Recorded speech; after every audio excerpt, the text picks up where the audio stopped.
Гостин во Република ТВ е доктор Виктор Камиловски, професор доктор хирург, травматолог. За почеток, докторе, каков профил на хирурзи се травматолозите? Добар ден. Травматологијата е дел од медицинската наука и самата травматологија, значи наука за збринување и лекување на повредите, односно на травма пациентите или повредените пациенти. Докторот кој што ги лекува и ги збринува таквиот вид на повреди, односно се занимава со дијагностика, терапија, лекување, односно оперативни интервенции врз таквите травма пациенти, се нарекува травматолог. Така. За некој месец ќе почнат студовите, па вие како хирург, травматолог, што би им препорачале на пациентите, посебно на повозрастните? Добро прашање. Во зимскиот период, значи на нашата клиника каде што јас работам, на нашето оделение, во зимскиот период имаме зголемена инциденца и преваленца на повредените пациенти. Пред се работи за повозрастна популација, над 65 годишна возраст, каде што поради временските прилики или неприлики се изложени на лизнувања од замрзнат пат, било од снег кој ќе заврне и така натаму, се изложени на падови. Зошто е тоа така? За разлика од луѓето кои што се на помлада возраст, ние кои сме помлади, значи рефлексите ни се доволно зачувани за да ние можеме кога ќе го изгубиме тлото на земјата, да можеме да ги спружиме рацете и да се на некој начин да се заштитиме. Кај возрастните пациенти тие рефлекси со староста се намалуваат, згаснуваат, да не кажам на некој начин. И доаѓа до скршеница воглавно на колкот. Значи, типична фрактура на типично место која е резервирана за постарата популација во зимскиот период представуваат всушност скршениците на колкот и тоа представува low energy травма, значи нискоенергетска травма. За разлика од нив, пак е младата популација се работи за high energy травма или травма предизвикана од висока енергија кај возачите, кај млади особи, кои што пак не ги прилагодуваат брзините на патот, лизгав пат, врнежлив пат, снежно време, односно невреме и така натаму, доаѓа до доста сериозни, дури и животозагрозувачки повреди и претежно се работи за помлада популација. Спрема типот на повредите, најчесто се работи за храниот церебрални повреди и повреди на локомоторниот апарат. Сите коски, сите зглобови се вклучени во оваа патологија, оваа травма. Така, ги спомнавте сега и мотоциклистите, и тоа е многу модерно возење мотори, возење скутери, но и станува многу опасно. Лекарите во болницата каде што сте вие во Свети Наум Охридски, практично велите не можете глава да кренете од пациенти и според некои статистики дури и по 5 мина пациенти имате од скршеници, од незгоди во просек. Да. Моторџиите се посебна категорија на пациенти и како што знаете, они се незаштитени, освен тие што носат речеме кација, другиот дел од телото е незаштитен. Правејќи ги сезонските варијации во текот на годината, најголемиот врв го имаме во периодите од март, односно април, кога се затоплува времето, па се некаде до овој период кога веќе почнува да се завладува и не се води. Во тој период, можам да ви кажам одговорно, дека дури имаме и смртни случаеви на моторџи кои што се повредуваат возејќи ги сопствените мотори. Инциденцата на морталитет, значи смртноста и морбидитет, односно инвалидноста е значително голема во овој временски период за оваа категорија на пациенти. Вие како доктори, ние како професионалци ќе направиме све. Ќе употребиме целокупната опрема, целокупната значи професионално знаење што го имаме ние. Ќе направиме тоа што знаеме, тоа што не знаеме, и тоа што можеме, и тоа што не можеме. Меѓутоа, превенцијата е многу поважна отколку куративата во овој случај. И ако гледачите сигурно се сеќаваат, значи многу активно иде кампањата за безбедност во сообраќајот, каде што навистина се става акцентот на да се подигне нивото на совест за безбедно возење. Собраќајниот травматизам некако е чума на денешницата, на 21. век. Ако некогаш се умирало од заболувања како што се маларија или некои други инфективни заболувања и така натаму, сега данокот на смртта го дава токму овие собраќајниве незгоди. Во моје време, кога почнав да студирам, смртноста од травмата беше негде на 10, 11, 12 место. Сега негде е на третото место. Во првите 3 водечки причини после кардиоваскуларните заболувања и малигните заболувања по смртност на популацијата. Јас сега на студенти им предавам сега скоро и свеж ми е податокот. Ние дека сега зборуваме во овој момент, има официјален податок дека околу 3000 човечки животи за едно деноноќе. 3000 човечки животи згаснуваат како резултат на собраќајниот травматизам. И ние дека се зборуваме во студијово, веќе некој човечки живот, во главном млад, згаснува како причина е собраќајната незгода. На годишно ниво, околу 150 во Соединетите Американски држави, околу 150.000 луѓе умира. Значи тоа е, не знам колку е на Битола, колку има кај нас, значи како има 150-200.000 жители, значи секоја година по еден град да снемува од земјината топка. Дори мислам дека тие се бројките се значително поголеми. Во Англија на годишно ниво некаде умираат околу 10.000 пациенти, директни учесници или индиректни во собраќајните незгоди. Лани 2 пати бевте избран за најдобар лекар во изборот за 100 најдобри доктори во Македонија. Тоа ви донесе зголемен број пациенти? Да, зголемен број на пациенти. Видите, релативно е тоа што е најдобар. Нашата работа е тимска и ние секогаш се трудиме и работиме во интерес на пациентите. Се уште ме држи професионалниот порив да ги оперирам тие травма пациенти, односно да колку можеме да намалиме инвалидноста или да ги спасиме да останат во живот. Секако представува големо признание за докторот да биде избран во тие 100 најдобри доктори. 2 пати ми е доделена таа награда.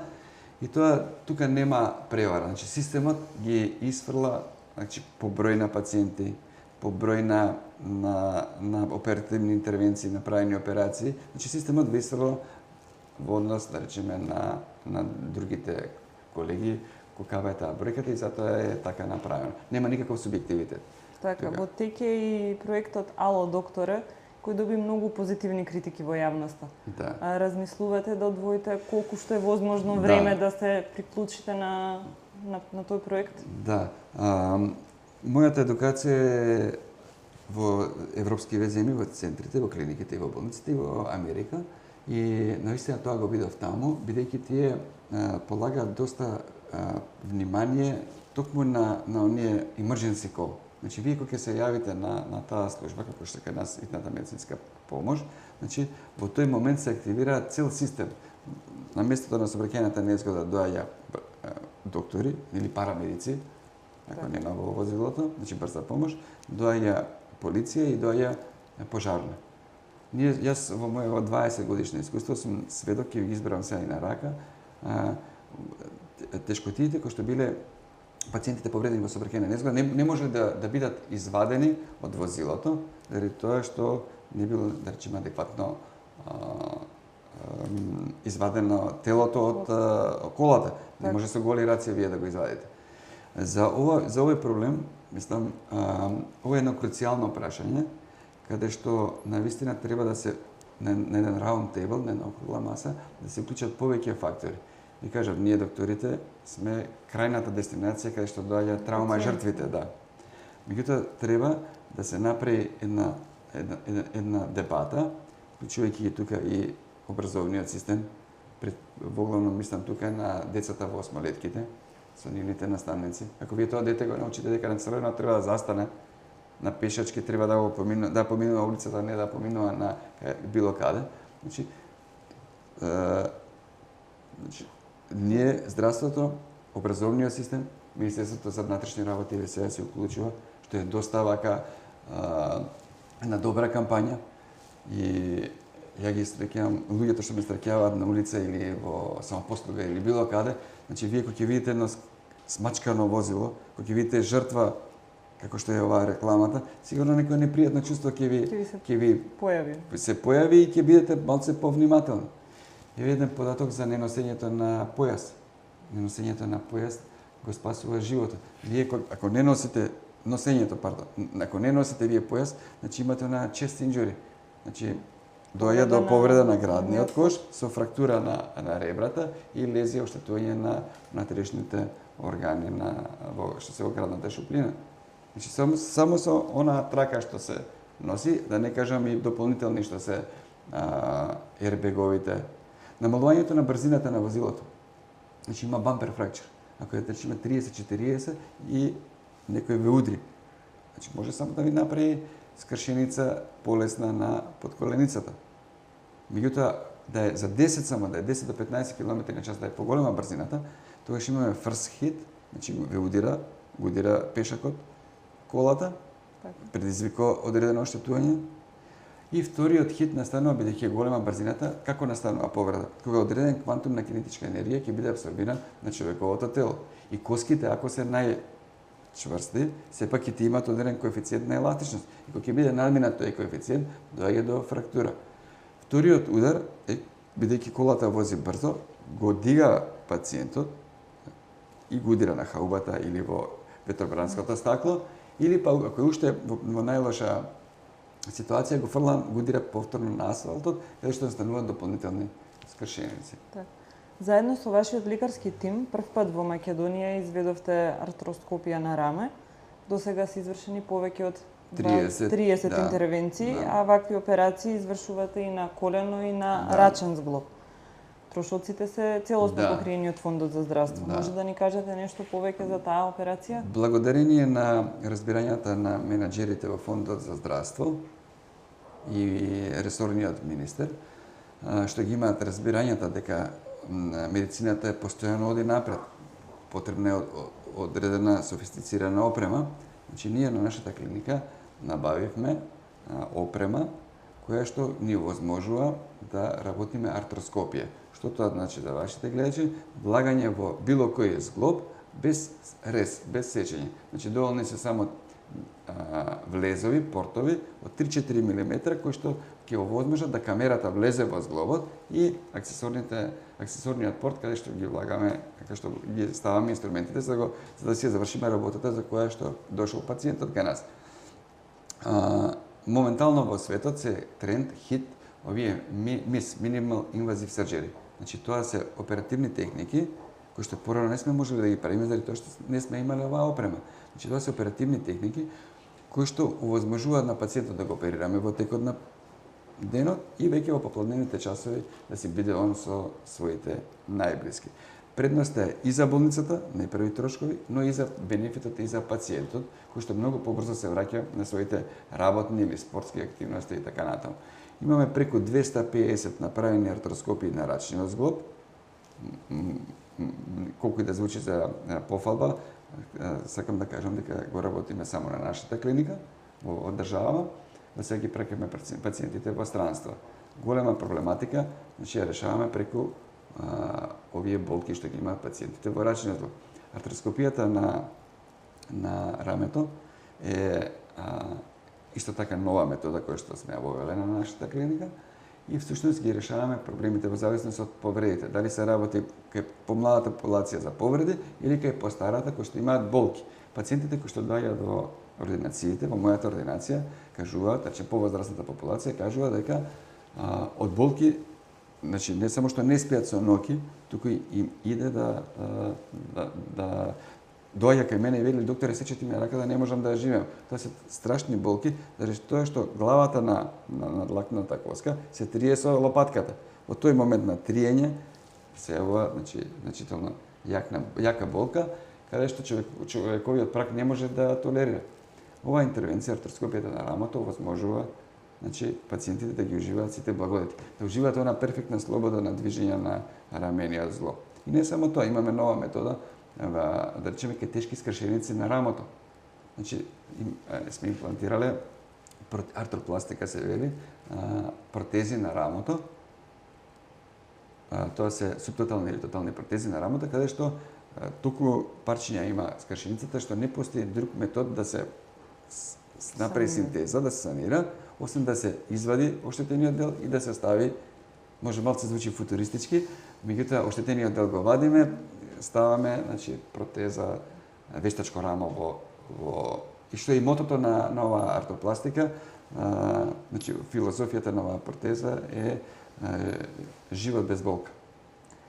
Повеќе од 10 години сте член и доктор на фудбалската репрезентација на Македонија. Какви пациенти се фудбалерите? Да, веќе долго време сум како доктор на националниот тим на фудбалерите, на нашата фудбалска репрезентација. Видете, мотото на нас, травматолозите, е животот е движење, движењето е живот. Тоа им го препорачувам и на нашите пациенти.